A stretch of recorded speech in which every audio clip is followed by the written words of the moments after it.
Hello అండి, 30 days weight loss challenge లో 8th day అనమాట. మన నా వెయిట్ ఎంత చూసేద్దామా? నిన్నటి వెయిట్ తో కంపేర్ చేస్తే 400 గ్రామ్స్ తగ్గాను. కొంచెం హ్యాపీయే. ఆమ్ల జ్యూస్ తో నా డేని స్టార్ట్ చేసేసాను. 59 కేజెస్ అనేది ఒక వెయిటా?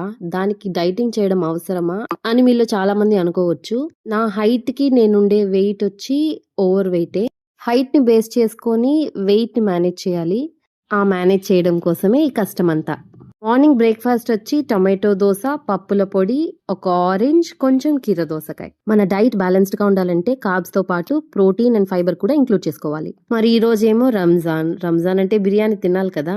మేమైతే బయటకు వెళ్ళిపోయాము. అన్కంట్రోలబుల్ బిర్యానీ అయితే తిన్నాను, కానీ లిమిటెడ్ క్వాంటిటీలో తీసుకున్నాను. 1 కప్ బిర్యానీ, రైతా, తందూరి అయితే తీసుకున్నాను. డిన్నర్కి వచ్చేసరికి లైట్ గా 2 పుల్కా, కొంచెం చికెన్ గ్రేవీ అండ్ కీర దోసకాయ. మరి మీలో ఎవరైనా వెయిట్ రెడ్యూస్ అవ్వాలి అనుకుని చాలా రోజులుగా రెడ్యూస్ అవ్వకుండా ఉన్నట్లయితే ఛానల్ సబ్స్క్రైబ్ చేసుకొని ఛాలెంజ్ లో జాయిన్ అయిపోండి.